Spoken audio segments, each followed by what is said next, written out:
Augustine, அவருக்கு பேர் Sen Augustine.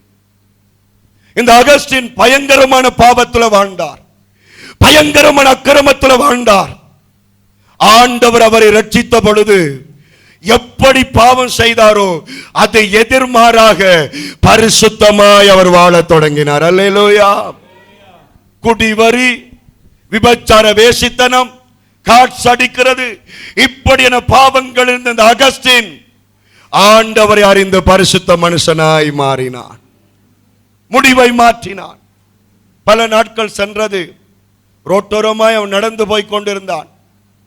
நடந்து போய் கொண்டிருக்கும் பொழுது ஒரு பெண் குரல் கேட்டது, அகஸ்டின். அவன் பேச நடந்து போனான். இரண்டாம் முறையும் கேட்டுச்சது, அகஸ்டின். திரும்பி பார்க்கிறான். திரும்பி பார்த்தால் யார்? ஆண்டவர் அறிய முன்னுக்கு பாவத்தில் இருக்கும் பொழுது விபச்சாரம் செய்த ஒரு பெண், அவனோடு தொடர்பில் இருந்த ஒரு பெண் அவனை அழைத்துக் கொண்டிருந்தாள். இரண்டாம் தினம் கூப்பிட்டு பார்த்து விட்டான். அகஸ்டின் திரும்பி அவளை பார்க்காம தொடர்ந்து நடந்து கொண்டே இருந்தான். இவள் பின்னுக்கு போய், அகஸ்டின் நான் தான், அகஸ்டின் நான் தான் என்று சொன்னாள். இப்பொழுது அகஸ்டின் திரும்பி சொன்னான், நீதான், ஆனால் நான் அல்ல. ஆமென் சொல்லுங்க. நீதான், ஆனால் நான் அல்ல. எத்தனை பேருக்கு இந்த சத்தியம் விளங்குது? நான் அல்ல, என் இயேசு எனக்குள் வாழ்கிறார், என் தெய்வம் எனக்குள் வாழ்கிறார், என் தேவனுடைய வார்த்தை எனக்குள் வாழ்கிறது. நான் முன்பு பாவம்தான், நான் முன்பு பாவிதான். இப்ப நான் முடிவெடுத்திருக்கிறேன், இப்ப நான் தீர்மானம் எடுத்திருக்கிறேன்.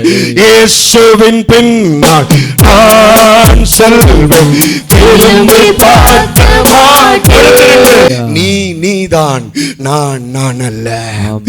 நீதான், நான் அல்ல. ஏனென்றால் நான் மாறிவிட்டேன், நான் இயேசுவால தொடப்பட்டு விட்டேன். ஹல்லேலூயா, ஹல்லேலூயா. இனி நான் சபிக்க மாட்டேன், இனி நான் சத்தியம் பண்ண மாட்டேன், இனி என் குடும்பத்தை பிரிய மாட்டேன், இனி நான் சந்தேகப்பட மாட்டேன், இனி நான் கணவனுக்கு எதிர்த்து நிற்க மாட்டேன், இனி நான் மாமா பாயை திட்ட மாட்டேன், இனி நான் மருமகள் மாரை கண்டிக்க மாட்டேன். ஏன் நான் ரட்சிக்கப்பட்டிருக்கிறேன். நான் அல்ல, நான் அல்ல. ஹல்லேலூயா. அகஸ்டின் நான் தான் என்று சொல்ல பல பாவங்கள் பின்னுக்கு நிற்கும். நீ சொல்லு, பாவமே நீ பாவம்தான், ஆனால் நான் அல்ல, நான் என் இயேசுவின் பிள்ளை. ஹல்லேலூயா, ஹல்லேலூயா. நான் என் முடிவை மாற்றுகிறேன், நான் என் தீர்மானத்தை மாற்றுகிறேன். இங்க இருக்க வாலிப பிள்ளைகளுக்கு சொல்லுவேன், நீங்க இந்த ராவுசர் போடாதீங்க, இந்த முடிய வெட்டுங்க, இப்படிப்பட்ட சேவுகள் எடுங்க. சொல்லத்தான் முடியுமே ஒழிய டவுசரை மாத்தி என்னால கொடுக்க முடியாது. அல்லேலூயா. முடிய என்னால வெட்ட முடியாது. முடிவு உங்கட, தீர்மானம் உங்கட.